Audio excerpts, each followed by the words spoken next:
Kalian tahu nggak, ternyata di kaki Gunung Arjuna ada sebuah istana bergaya arsitektur Eropa yang sangat megah dan mewah. Di dalamnya banyak kita temuin berbagai pernak-pernik yang juga telah berusia ratusan tahun. Dan satu hal yang nggak kalah unik, ternyata istana ini berada di tengah hutan Pasuruan. Berdiri sejak tahun 1998, gedung ini dirancang oleh salah satu arsitek ternama di Indonesia, yaitu Bapak Atmadja Cipto Biantoro. Beliau membangun gedung ini salah satunya yaitu untuk mengenang masa kecil beliau. Hingga pada tahun 2018, gedung ini diresmikan menjadi sebuah resort, lalu dikembangkan menjadi sebuah kompleks wisata yang melibatkan seluruh masyarakat setempat. Dikenal dengan nama Kaliandra Sejati, resort ini punya berbagai klaster penginapan, mulai dari Villa Leduk, Hastinapura, Paratapura, dan rumah kolonial. Yang paling keren tentunya adalah Villa Leduk, yang kala itu pernah menjadi lokasi syuting film tenggelamnya kapal Van der Wijk dan film Menculik Raden Saleh. Di dalam Villa Leduk, kita akan melihat beberapa karpet yang telah berusia lebih dari 100 tahun. Di sini, aku juga dikejutkan oleh sebuah kasur yang sebagian sisinya dilapisi oleh emas 24 karat. Semua ornamen dan kemegahan di Villa Leduk membuatku berimajinasi menjadi seorang bangsawan yang hidup pada masa kolonial Belanda. Bahkan, Ratna Sari Dewi, istri dari mendiang Insinyur Soekarno, juga pernah ikut meresmikan resort ini pada tahun 2018.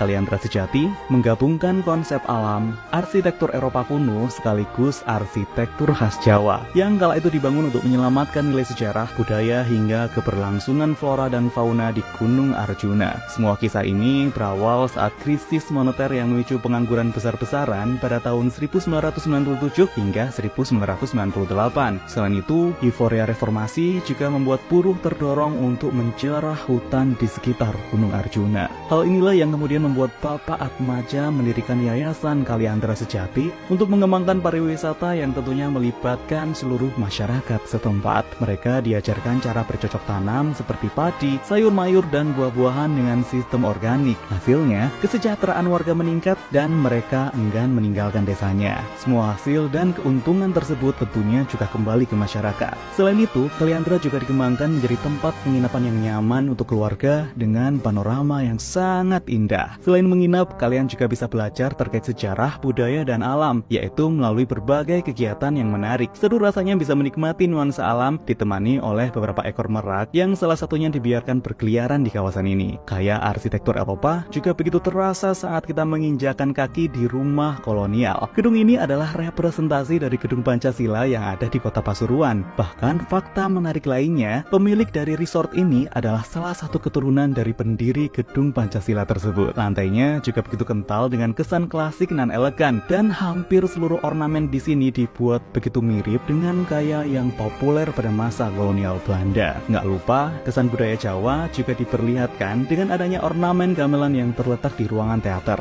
Gamelan ini adalah warisan dari Pakubuwono X yang kala itu pernah diambil oleh Belanda dan diselamatkan oleh Bapak Atmadja setelah Indonesia merdeka. Ada banyak pilihan resort mulai dari nuansa kolonial hingga nuansa adat Jawa. Tapi kali ini, aku bakal ajakin kalian buat lihat executive room di rumah kolonial yang juga bisa kalian pesan di berbagai aplikasi tiket hotel. Fasilitas di dalamnya udah ada wifi, Android TV, lemari besar, kulkas kecil, teko, kopi, teh, air mineral, hingga teras pribadi yang super nyaman. Kamar mandinya juga udah dilengkapi dengan air hangat, handuk, cermin shower gel, dan hair dryer. Rumah kolonial juga punya cafe VOC yang bisa jadi pilihan menyantap makanan dengan pemandangan berlatar Gunung Arjuna dan Gunung Ringgit. Tapi karena saat ini sedang bulan puasa, jadi aku beli menu buat paket sahur aja. Semua menu mulai dari masakan Eropa dan Indonesia di sini, ternyata bahannya diambil dari perkebunan milik Kaliandra dan dimasak langsung oleh masyarakat sekitar. Fasilitas mendukung lainnya seperti kolam renang, gym, dan kebun organik juga bisa jadi pilihan untuk menghabiskan waktu di Kaliandra Resort. Jadi mau kemana lagi besok? Yuk tulis di kolom komentar ya.